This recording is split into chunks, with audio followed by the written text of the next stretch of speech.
Hello, friends. Welcome. It's Cyndi Silva again on the Metaphysical Wisdom platform. I'm here with Cynthia Allen today. Welcome, Cynthia. Hi, Cindy. It's good to be with you. Good to be with you. Thank you so much for the great work that you're doing. I met Cynthia recently in a summit that she organizes called Move Better, Feel Better, under the umbrella of the name of your organization is Future Life Now. Correct. Yeah. So lots of intriguing titles that you have. And I know from being in your courses and that your partner is an expert in NLP, I can feel that that comes through your choice of language. And I'm attracted to all of it. And I just wanted to have you on and have a conversation about what makes you come alive and how you see your clients come alive and in the work that you do with Feldenkrais and Bones for Life. And then there's one more, I can't quite think of, there's Integral human gate theory is maybe the other one you're thinking integral human gate theory. of. Yeah. So for those Yeah, who aren't that's familiar with Feldenkrais, let's start an there. awful lot of words. So maybe we'll just stick with mostly Feldenkrais just so people don't feel overwhelmed by it. But I'll just start with Feldenkrais, rhymes with paradise. And that makes it easier for people to remember. And it is the name of a man, Moshe Feldenkrais, who died in 1984. And so he came from a, a rich background, actually a rich rabbinical background. He was born in the Ukraine, was then Belarus, and his family lived through the pogroms of the Ukraine. So a lot of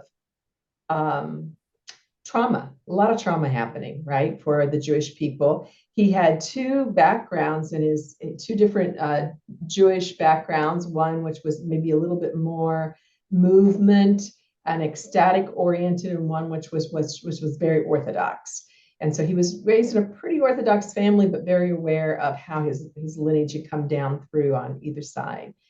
And then he needed to leave. He wanted to leave. I mean, the living conditions were poor. So at the age of 14, he immigrated on his own, started walking from the Ukraine to what they thought would be, of course, the new Israel, the new kind of holy land, if you will, for the Israeli people that was given to them after the war. So he didn't really, his family, and I don't think him either, probably really understood that that land was just being divvied up. It was being taken from the Palestinians, literally just ripped away from them, and then being divvied up.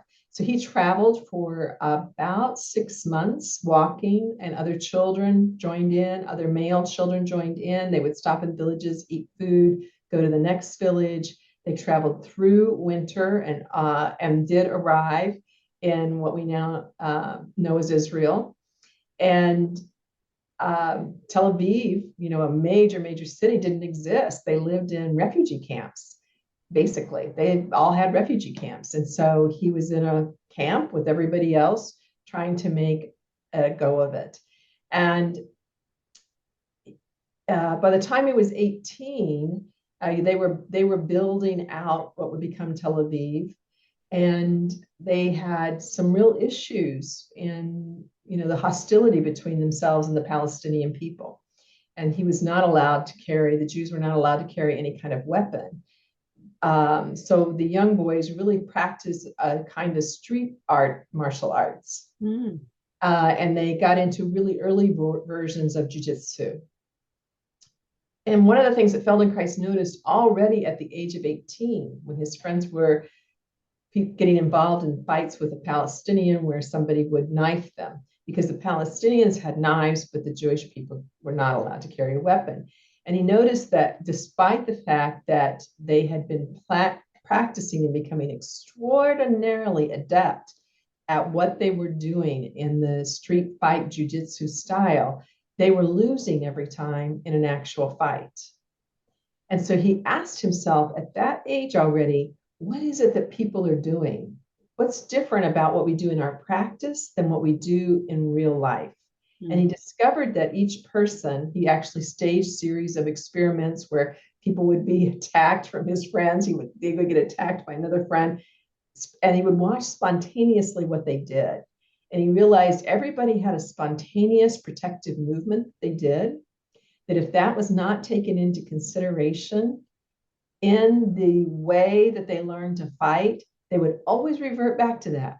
It would always revert back to that. So you need to know what it is from the beginning and help the person work from that place. So already at the age of 18, he was wondering and thinking about movement, but it was really, really tied to survival, right? Really tied to survival, which I know you've been reading his book, Awareness Through Movement. And he talks a lot about the importance of movement for survival, which we understand scientifically, but I think sometimes people don't really think about it. They don't really think, oh, what's the importance of movement? Well, it's to get away from somebody, it's to be able to find your food, and it's also be able to probably maybe find your own mate instead of being forced into or not being able to find a mate. So movement is tied to the very crux of survival. But as Feldenkrais went on to say, hold it, the image of how we have of ourselves, what we think we know about ourselves, not just how the parts of ourselves move in relationship to each other, which is big, but or whether we even know about a part of ourselves, also big, but also how we think about ourselves in relationship to the world. So like how I think about myself in relationship to you right now will make a difference in how I move through this interview. Mm-hmm. What I imagine, excuse me, what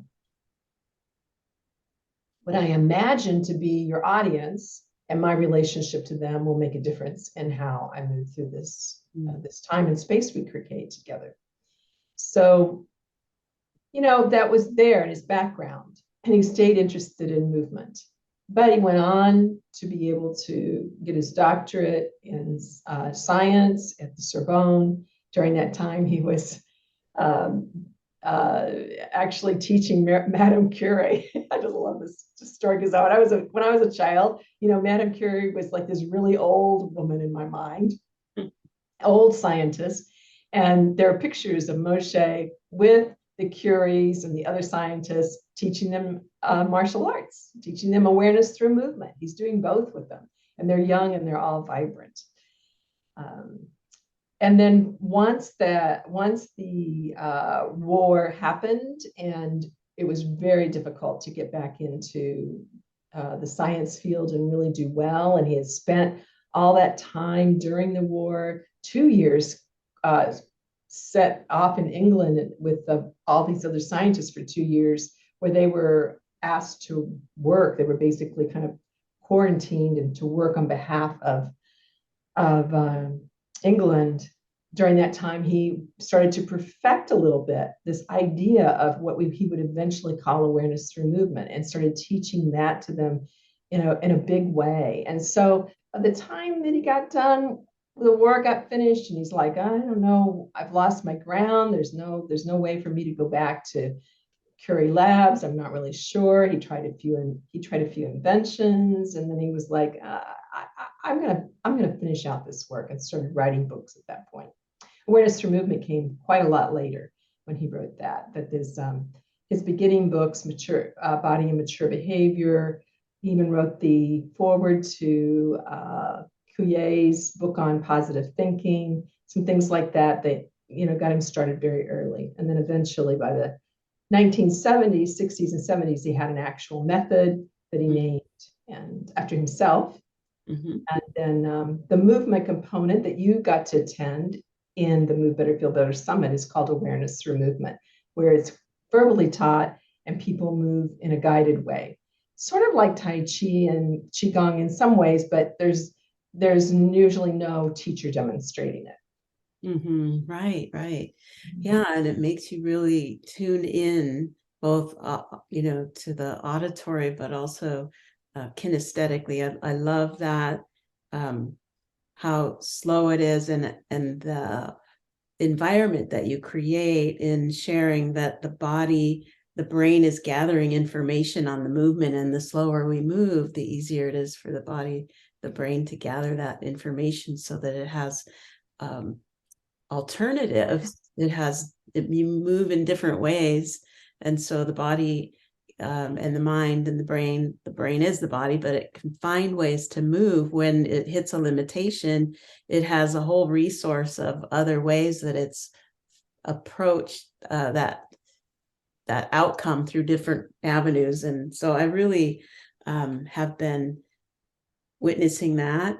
And I've been catching myself being more aware, moving slower. I mean, when I was younger, I wasn't attracted to Qigong. It was introduced to me when I was young.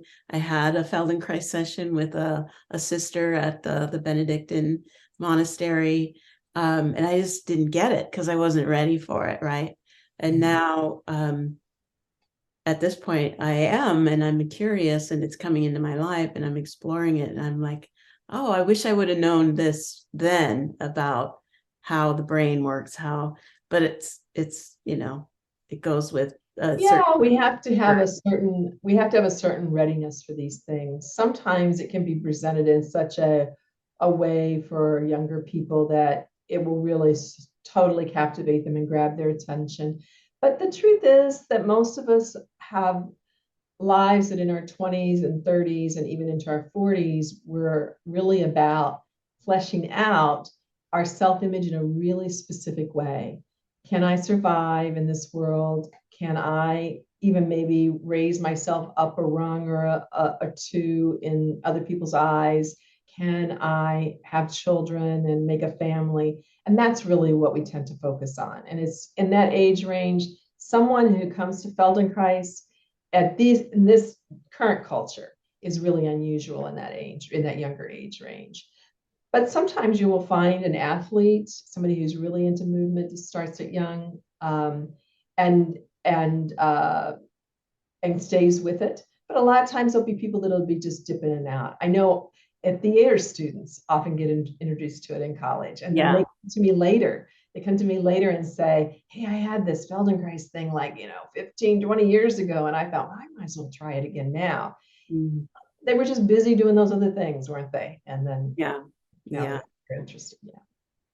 Well, I really appreciate looking at the bigger picture, like that these things were introduced to me when I was young. I see it like seeds were planted, and it took many years for them to germinate. And then when I came and encountered it again later, I recognized it. It was already in me, right? It was already there. The seed was planted. So I appreciate that. It was sort of like the breadcrumb, and and the timing. I just always trust the timing on these things. And I really appreciate you sharing that story about Moshe, because I didn't know that. It has so much his history and his rabbinical history, or being raised Jewish, as well as the hardships they suffered, had a lot to do with his motivation around the work.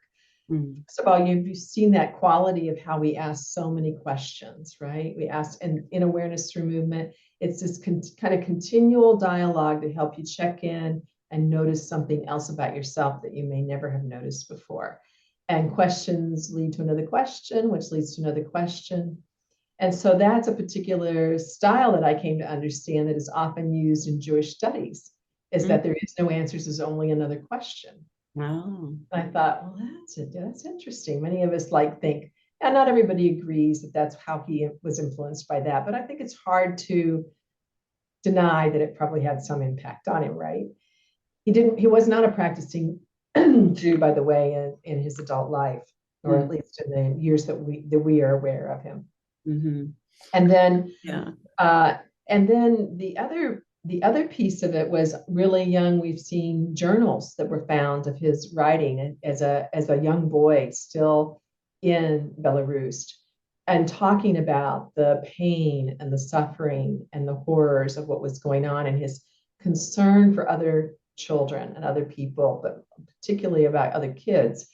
And I hope those journals become available. I've just gotten to listen to them being read at a couple of events, parts of them being read, and it was really, really moving. So you know that had to stick in his mind, right? That was a seed, right? A seed right there, like you're talking about, a seed that stays with him. Both of those things, his upbringing, that seed. And then after the war, after Nazi Germany, he said that he felt that his work was one of the best possible ways for someone that had survived the Holocaust, that had survived a concentration camp, to find their way back, to themselves, to claim their life back. So he really did think a lot about the work in relationship to trauma. Yeah, I think that's really interesting that, I only live within my own perspective and bubble, but I do feel like culturally people are looking or more receptive to these things. So I do see an increase in attraction to Qigong, Feldenkrais, these things that are deeper, and the awareness is the key in all of it. It's the increasing of awareness.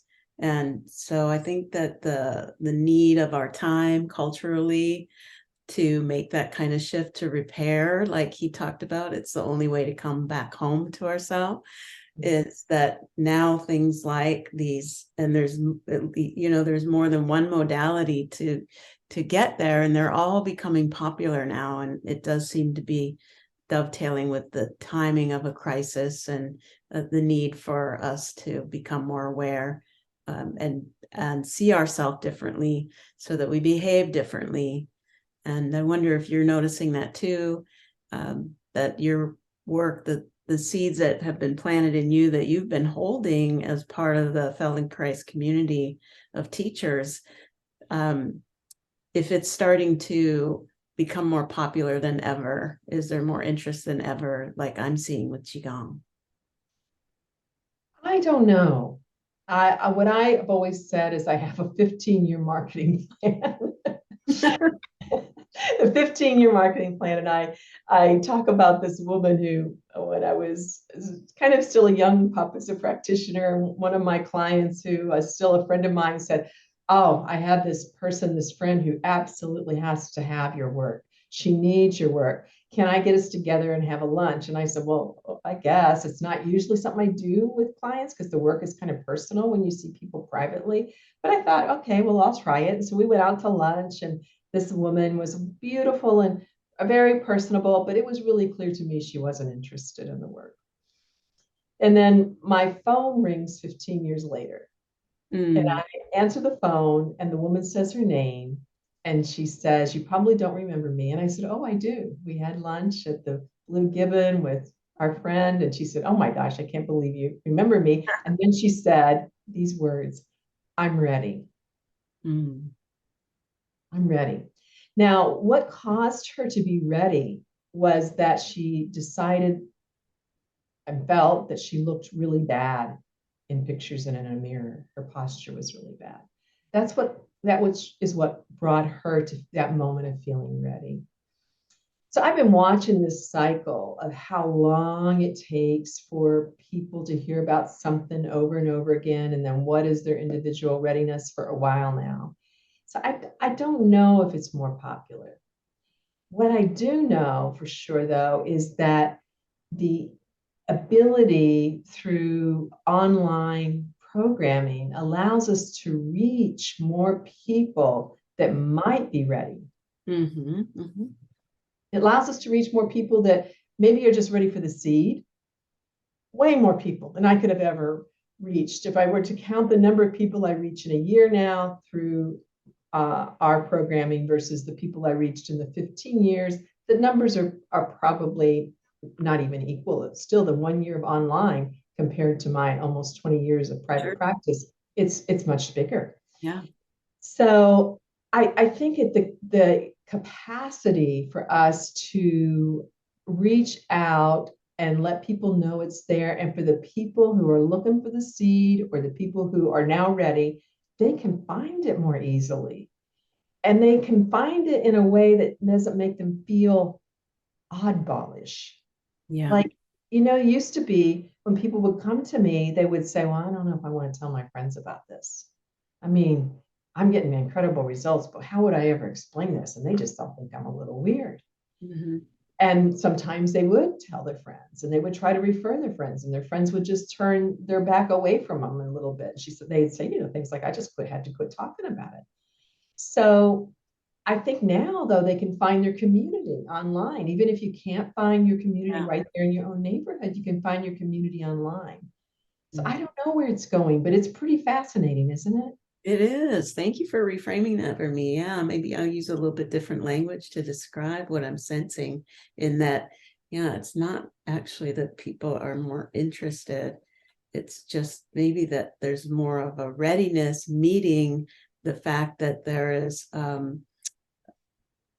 easier availability, like more. Yeah, accessibility is so much different. Yeah.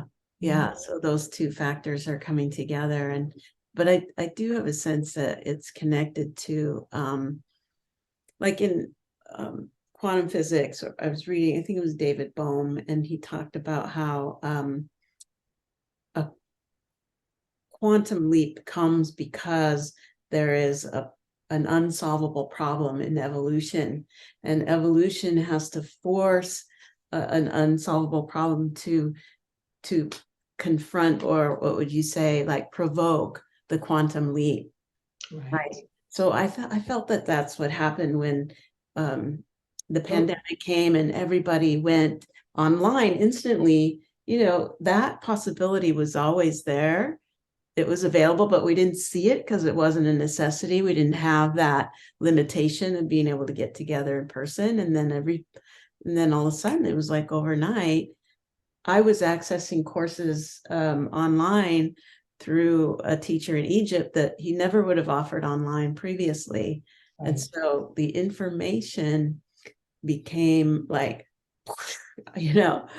available. And yeah. Yeah, the pandemic was what we would call in the Feldenkrais work an incredible constraint. It made it impossible to continue to say, well, I'm not that interested in learning how to do Zoom. I mean, you've probably seen, like I have, I've got 85 and 95-year-old people logging in and learning how to use an iPad and trying to figure out Zoom on their iPad. And it's a phenomenal push forward. And my colleagues have normally been what they would often refer to themselves as Luddites, and that, they weren't really into the internet, and they're now all over it. And so, yeah, it is interesting. And we use constraints like that. Their nature naturally gave us a constraint. And then we had to look for other options. But in the Feldenkrais lessons, we use constraints very purposefully. Mm-hmm. So we'll say to people something like, now you're going to explore this particular movement, but you're not allowed to move your left foot. Mm-hmm. Well, almost immediately the person goes, well, that's not possible to do that movement without moving my left foot. Mm-hmm. And they will try a million little things in the first to try to figure it out. But then as we guide the lesson along, we just keep unfolding like little envelopes of hints, right, of what else they could do by the way that we add the cues and the way that we ask the questions. And then suddenly that thing which seemed impossible, as Moshe's famous quote is, make the impossible possible.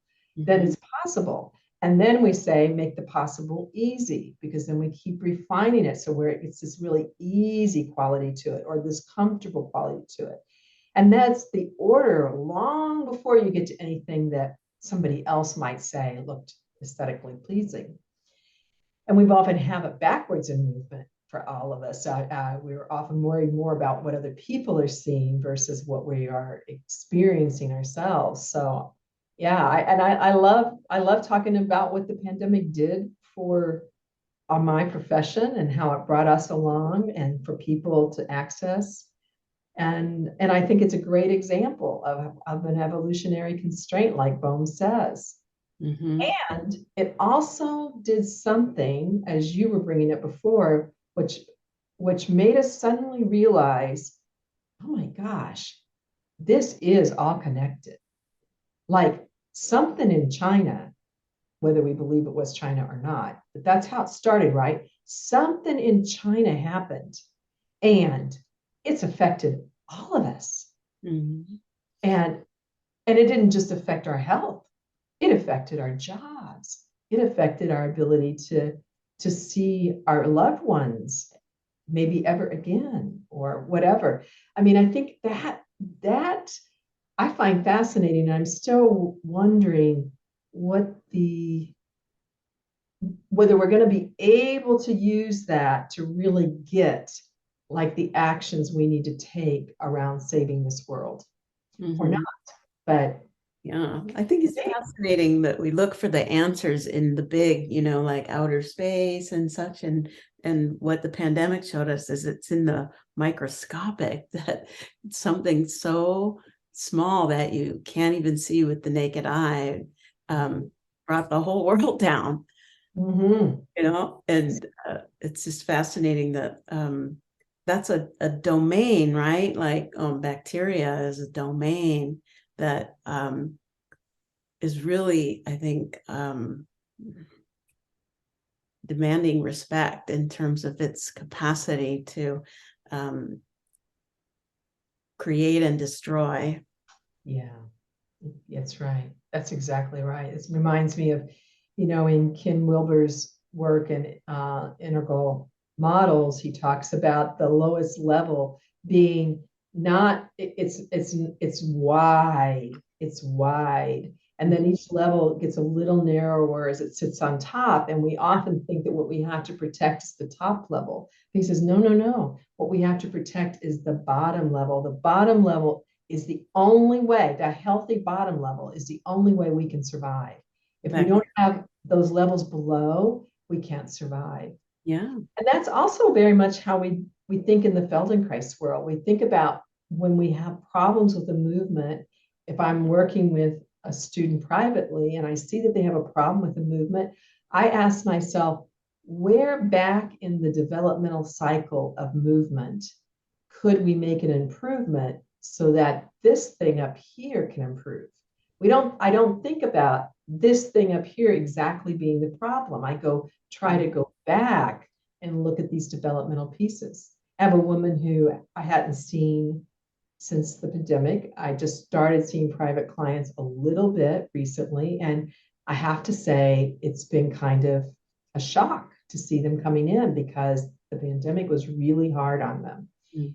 And I didn't realize it was going to be such a dramatic change. Now, maybe it turns out I look like dramatically changed to them too. I haven't asked that question, and I haven't said to them, "Oh my gosh, it dramatically changed." But I'm aware that wow, when you are taken out of your normal self-care routines and you can't get with other people and there's no one to help you, especially when you're in the 70 and 80 age range, 70, 80, 90 age range, which a lot of my clients are, the ramifications are significant. Mm-hmm. And she's having trouble. She's having a lot of trouble leaning and feeling unbalanced and not comfortable in walking. And she is leaning really quite heavily forward and walking with not a cane, but a trekking pole now. And so we went back and we did some creeping things out of the baby or even the reptilian lesson themes where we just are learning how to re-coordinate. And we would do one little set of the creeping, and then I would ask her to get up and walk. And every single time, the walking got simpler, easier, lighter. And at the end, she walked off without her trekking pole. And I had to go get her trekking pole and say, "Do you want to take that trekking pole?" She said, "I can't believe I was going to walk out without it." That's how good I feel right now, right? Yeah. So those lower levels, those microscopic, that bacteria, I mean, it is definitely due its respect. Right. And I think too, being in your field, your energy was helping to co-regulate her and your bacteria. Our bacteria are always communicating, exchanging information, like our auric field. And so sometimes just being in the field of someone who's doing the work can help uplift us and inspire us to continue to move in that direction. So I like that you share that story, and it reminds me of, in Qigong, we work with the elixir fields, or the dantians, and we always focus on the main dantian is considered the lower, the jing, it's the physical energy, and then you have the heart and the qi, and then the shen.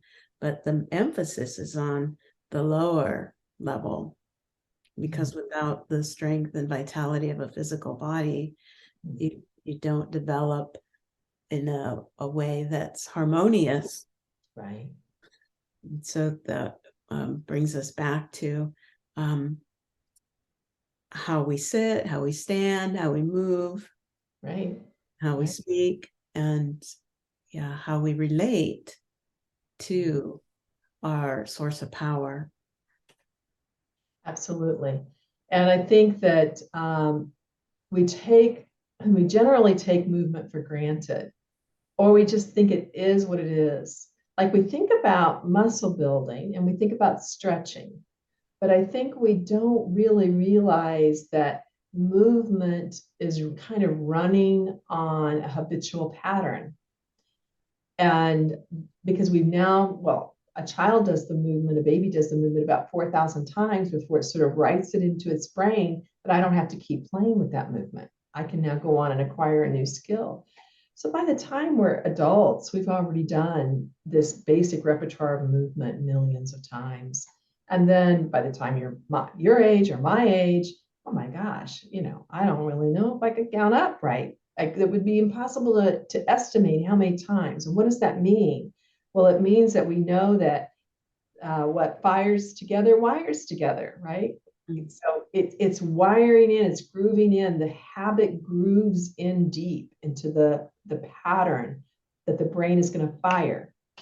Like that. It fires it like that. We don't have to think about it. I don't have to think about how to move a mouse around, right? I might have pain or difficulty doing it, but I don't have to think about it. And I don't have to think about how to reach for a glass unless I've had a stroke or some kind of an accident, or I've broken my dominant hand, for example.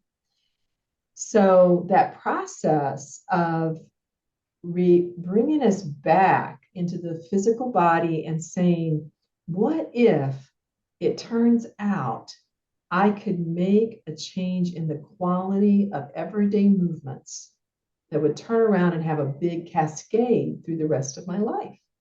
And that cascade would also, of course, be through your energetic self as well. So I think it's a little bit of a tough sell in the culture, because we like the burn, we like the feeling of doing more. And for many people, they can do that. Many people can do that until maybe, even into their 70s and 80s. They have incredible genes. They had an incredibly, a life that fostered their health. And then they also fostered their health. So it's kind of like they hit a trifecta. But there's a lot of people who didn't have one of those three pieces, or maybe didn't have any of them. Mm-hmm. And so in either case, whether it's somebody wants to play pickleball better, or golf, or soccer better, or it's somebody who wants to be able to get up and down from a chair, or roll over in bed so it's not so hard, or transfer to a wheelchair or to the toilet because they have to go from a wheelchair to the toilet. All those things can be improved. And we can improve them with this quality of how we ask questions. So the questions that we ask is really an indicator or a way of growing people's curiosity. So Feldenkrais said if there was only one skill a human being needed to have, it was to be curious, because it's curiosity that will allow you to survive. It's the curiosity that we loved about the old MacGyver series, right? So we don't know, maybe we ever saw MacGyver, but we know the phrase now. I'm going to MacGyver it. And it's the curiosity of trying to solve usually an unsolvable problem, and then really looking around and trying to uncover and all that for the resources. And that's what a good Feldenkrais lesson does. Yeah. It says, what is it you want to work with? What do you want to feel better, be able to do more in your life? What's your favorite hobby? these are the kinds of things that, at least in a private session, we ask. And these are the things that are on people's minds, even in a class, although they might be thinking more about what's hurting them in the beginning. Mm-hmm. And then we construct these lessons that allow them to become curious about themselves and discover those options that you would have never done unless you were watching the MacGyver show. And then you go, wow, I never thought of that. Right. Why didn't I think of that? It's so simple. The simple things are always there. Like the Zoom, it was always there as a solution, but we didn't see it until it was a necessity because we couldn't do it any other way. And yeah, I had a teacher who would always remind me that perspective isn't everything. It's the only thing. And so I realized at that point, well, if perspective is the only thing, then my life should be about increasing my improving my perspective, enhancing it, and expanding my awareness, and through taking in new information. And that's the whole premise of the lesson, is to take in and give the body another perspective of how to approach something and get the same result in a different way that gives it another perspective. And so we can pluck whichever perspective out of the field we need at any moment, and having many of them gives us more freedom. Yeah, and I love that. And I would actually say it's not even just plucking it out of the field, it's actually moving yourself to another perspective. You're moving yourself to another perspective. Yeah.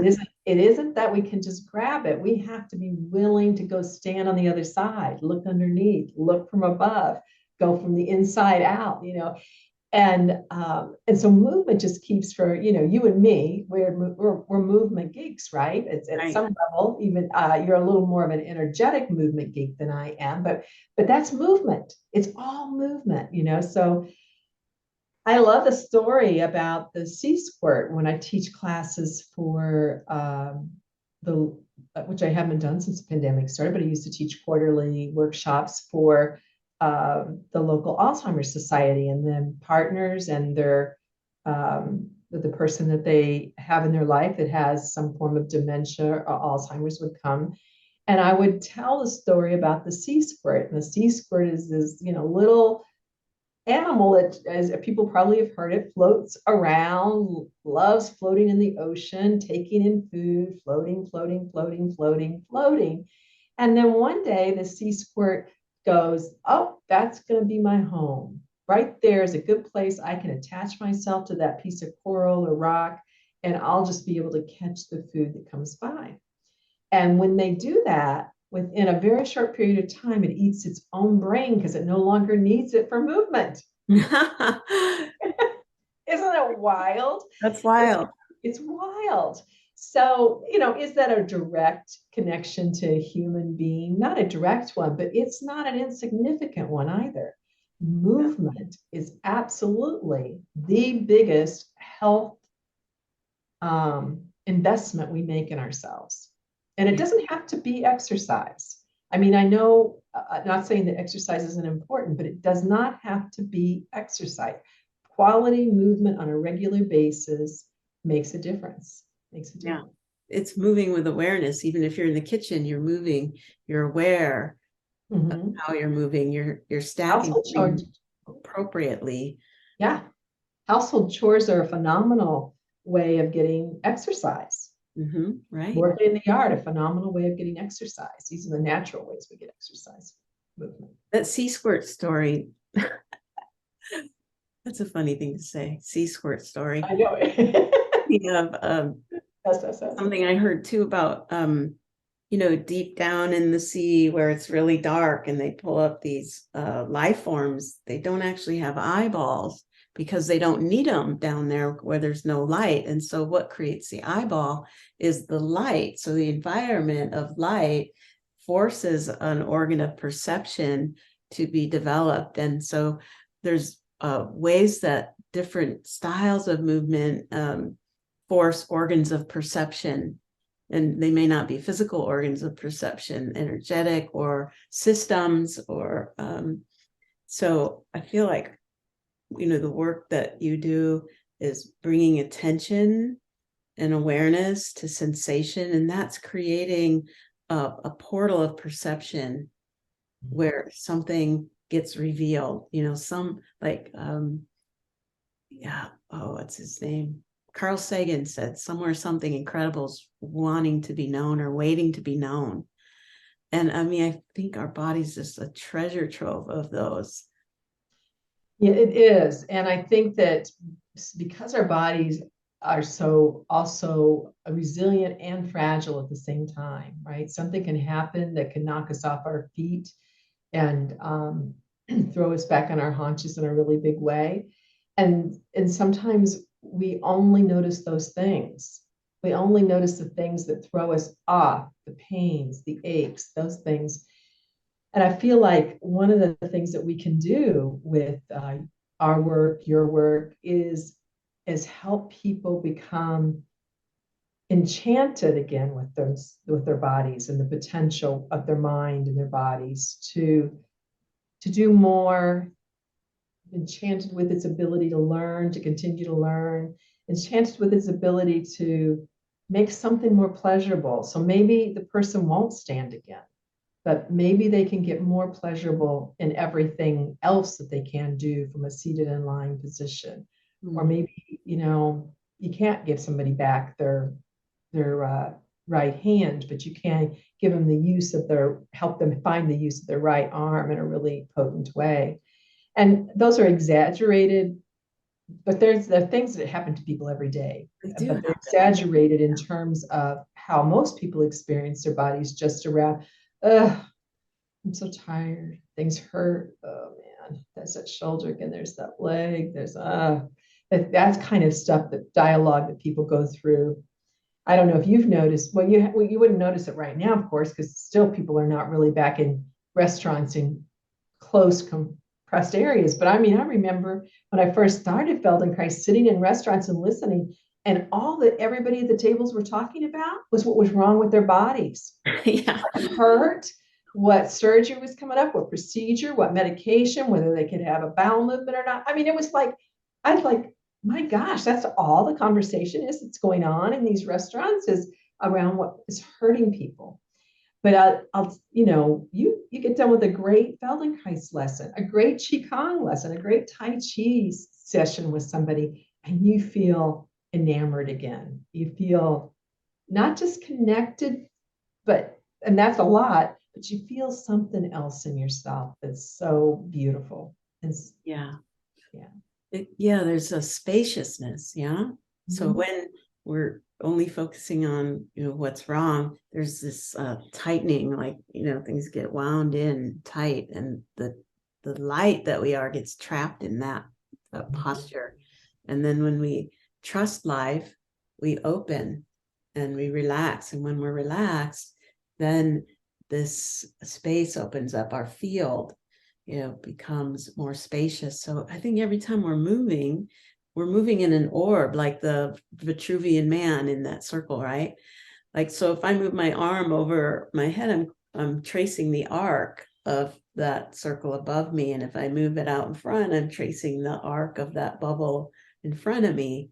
So every time I'm moving inside that orb, that biosphere.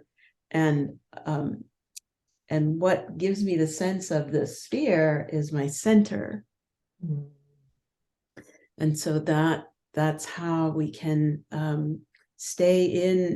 keep our energy in our center, our awareness in our body, is by sensing that sphere that we're always moving through space in. And there's different ways to explore that through the different planes. And I love that some of the exercises that I've done with you, where we do a lot of imagining, and I know it feels like, to me, maybe you can correct me if I'm wrong, when you lead a class, that you may be peppering in a little bit of NLP in the way that you deliver it. Is it true? I think it's true. I don't do it purposefully, but I've lived with NLP now, literally a walking, spouse and partner, business partner of NLP. And so I think so. And I think I think also, though, even though Feldenkrais practitioners aren't necessarily trained in NLP, we were trained in a kind of um, often a kind of hypnotic style of voice that comes through, and so we know the power of word choice. We are very aware of the power of word choice, and so as we're teaching, as I'm teaching, I'm definitely tuning in, and I'm kind of trying to drop into some zone, a place which will allow some kind of word choice to come to me that I would not have realized I was going to say, but it's going to turn out to be the most impactful thing probably of the whole lesson in terms of my words. So, there's you never know what's going to connect with one person to another. But in my experience, in the course of exploring, how does our arm connect, and where do I reach from? Does it connect to my pelvis? Which foot can help? Does this arm want to go up this way, this way, this way? That's all lovely. But there's also a deep hunger in most people to connect that down to their emotional, spiritual self. And so sometimes you can just find an easy way to find a phrase here or there that just like, oh, it really lands for people. And that's really a lot of what NLP is about, for sure. So it's kind of, well, how can you take a few simple words and language them in such a way that it's really going to land for someone so that they can use it in a way that's going to, catapult them towards the direction they want to go. Thank you. Yes, I agree. I do sense that in you, and it's very helpful when I'm in your class. And I also think it's, the NLP, neuro-linguistic programming. There's also NIP, which is neuro-imaginal programming. I mean, I've never heard that term coined, but I'm just sharing that because the imaginal has the word image in it, and my body responds to images. And I believe that's because images are telepathic, and I believe the body language is telepathic in nature.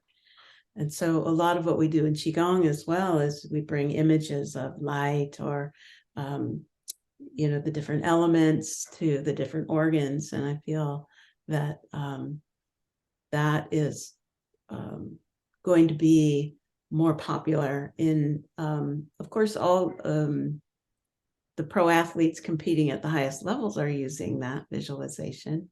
It's a form of imaginal programming. I like that. I like that term. Yeah. It's nice.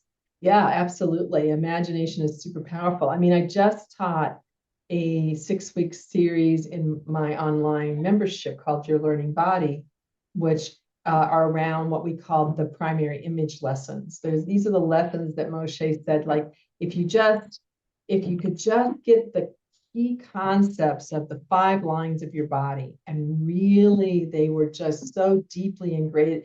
And sorry about that noise. I hope it's not coming through.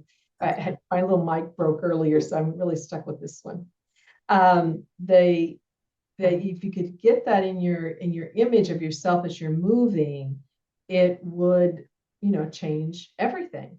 And so I've been teaching this series, and it's got many more lessons than the 5 I taught, but I've taught basically 5 hours. That's almost entirely done in the imagination. Not 5 hours in one sitting, but each week their hour. And I think that it would be difficult to get new people to realize what the power of that was going to be to the work. But these are people that have been studying with me now for a while. And I realized, man, it's been like years since I taught those. And I was so excited to bring it to them. And they've just been wowed by it. Mm-hmm. Yeah. And they're wowed by it because they get up and they're moving better. And as somebody said, I can feel how my lines are moving this through space. Yeah. In a different way. Yeah, I really like that one with the little black ball. Oh yeah, that's a good one. Yeah. And even like in these Egyptian practices I've done where you raise and lower your arm, and then you stop doing it physically and you just feel the etheric body raise and lower, but you still feel sensually something kinesthetically in your arm as your kinesthetic body's moving. And what I found by doing those exercises is that my reflexes have improved. Like at first, you don't always realize the benefit of these things until you go and you trip and you catch yourself, and then you're impressed by yourself and you're like, whoa, that was cool. And then you realize, hey, I think you intuitively connected to, I think it's those exercises. So I think when you're tuned into the subtle body, there's some kind of an intelligent reflex that is sensing the field and what's happening a few seconds before it actually happens and responding. So it gives you that chance to avoid a fall, which is like huge in the population of people that you and I work with. Is the percentage of people that fall and break a hip, and the survival after that is not good. So we're really trying to help, those who have injured come back to health, and those that have their health to avoid injury and to maintain that sense of center and that sense of your etheric body can really help you navigate the physical world with more awareness, more presence. Yeah, well, I definitely think that it's clear that, Moshe was thinking always about balance and emotional and physical balance in his lessons. He was thinking about that. Walking is the act of continually, having a moment where you're precariously balanced on one leg and then finding yourself again on another one, and then another one. And then you take in the combination of what happens in the environment. So that the lessons are often, I would say the majority of lessons are really about the physical, emotional balance. There are some lessons, I would say, that are more about emotional balance than maybe what we call physical. It's really hard to of course, separate them. They're really not separate. And it's difficult. You can't have a movement without an emotion. You just, may not realize it. And to have an emotion, you have to have movement. You have to at least have chemicals moving through your body to create the emotion. Yeah. So, I think it is fascinating that we can know so much more all the time, And then, in so many different fields, right? So from the etheric body or from the energetic body point of view, or even connecting to other planes. I've had, a lot of students who've come to me over the years that are people who have conversations with other planes. And one of the things that I have almost always ended up working with them on is their willingness to also stay here. Yeah, right. Keep their feet on the ground here, because you can't be healthy here unless you also have your feet on the ground here. Right.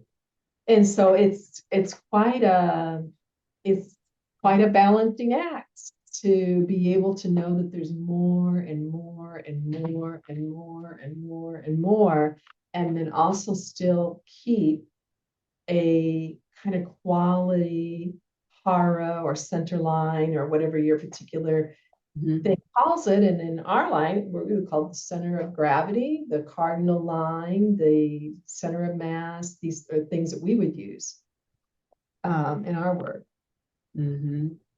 So it's plenty of challenge in life, isn't there? And so the ability to be adaptable and bounce back, not necessarily all by ourselves, but with resources around us and stuff, to bounce back, to be adaptable, and maybe even in some cases to experience things that we would have normally experienced as not so pleasant or negative is okay, or even pleasurable. That all that can keep changing if we just keep tuning in. Yeah. Now, for me, the balancing act, and I think this is also true for lots of people, of course, is, how do you balance that with the need to make a living or eat food or pick up your house, or, you know, these are, you can't be in these experiences with a teacher, you know, 24/7. But the skills, I think the skills can start to travel with you, so that whatever you're doing, the skill set can often travel with you. And you begin to realize, I could get out of the car differently. Oh, I could choose to talk to my child different right there, or my grandchild. I could find a way to get down on the floor with my grandchild now that I didn't realize before, that I've never really even let myself examine the possibility of being on the floor to play with my dog or my grandchild, but I can now. Yeah. So the skills can start to travel with you too, which is lovely. Yeah, exactly. This goes back to where we started, where we have to be able to see ourselves differently before we're going to be able to do something differently. And I like the idea of balance, and to include that, you know, I teach a stretch class, so we're stretching physically, mentally, emotionally, imaginally, energetically, and, you know, continuing out through from the core of the physical to the mental and the emotional body, the etheric body, the imaginal plane, that if we touch all these planes, then all the planes of reality can fold into the form, and we can benefit from all those different perspectives. And but if we're only exercising certain planes of reality, like the planes of the body, if we're only moving in certain planes, we have limitation. And then we have planes of reality in the energy bodies too, that are more of a circular nature and circumference than lines of division, but they're all working together. And to acknowledge them and open our perspective to learn about them. I mean, that's where, as soon as we open the door, it wants to just pour in. It's just, we just have to open the door. And I want to thank you for opening the door for us to the Feldenkrais wisdom and your expertise. Yeah, and I'd love to tell you about, in May, we're going to have a Move Better, Feel Better event. It's not going to be a summit. It's going to, I got to keep it a little bit of a surprise yet. Okay. If you want to know about that, or you want to know about the Your Learning Body online Feldenkrais community that I have, you can go to futurelifenow.com. And you can get on wait lists by either opening a chat down in the lower window, or you can click around onto programs that you think you're interested in. It'll take you to a wait list page, so you'll know about it. Be one of the first people to know about it. Wonderful. Is there anything else you want to share? I love that you're so busy. I'm just really grateful. Busy. I'm grateful that you said yes to be here with us, and because I know how much work you're putting out and how much you're making yourself available to people who want this information. And I want to make sure you have adequate space here to share what you have to offer so people can engage. Yeah, I mean, there's so many things that we offer that I think is really compatible with what you do. We offer a work called Bones for Life, which is a little bit more about posture, dynamic posture, and bone health and joint health, and perhaps some the Feldenkrais method is directly about. And we have neurolinguistics programming, in which people can learn you can get private sessions with Larry, for sure, my husband, Larry Wells. But also we have a certification program. And I'll tell you, NLP, if people are interested in that, NLP is one where you can buy certifications that are all kinds of, you know, tackily done things, I have to say. So it's a field that isn't regulated at all, so things can go really bizarre with it. But Larry takes small groups of people and works with them for a year or longer if they want to, and brings them into a level of being an NLP practitioner. So it's quite lovely. So yeah, we have Feldenkrais, Bones for Life, neurolinguistic programming. Those are our main things. And it's all at futurelifenow.com. Futurelifenow.com. It's all there. It's all there. Wow. I just want to say one last thing about the Bones for Life. Who was the lady who founded that work? Ruthie Allen. Ruthie Allen. And I saw her video on the spiral, getting Mhm. up and down. I just love that because it mimics nature. Yeah. I mean, even just It does. closing your hand, it creates a spiral, right? It does. The bones all spiral. Everything in the body spirals. And to see her Heart. You've demonstrate. seen the new videos out over the last 10 years about how the heart is a muscle that Yes. wraps in and it does Saw this. that. That's how it beats. It's spiraled in and out around itself. Wow, are you kidding me? It's cool. Yeah, Ruthie really talked a lot about the wisdom of the spiral. I love that. That's wonderful. Good. I'm so glad, Cyndi, that you connected with the work and that you're getting a lot out of it. And Yeah, I appreciate the invitation and I thank you was for your ready. patience. Thank you for your patience in my getting back to you. I know I took my time, so. No, it's okay. I can see why you have a lot on your plate. Just the fact that you said yes, I'm so grateful, and I'm grateful to you for tuning in and being our listeners, and yeah, just being such great supporters. Your feedback's really warm and welcome anytime. So until next time, I appreciate you all. Bye for now. Bye-bye.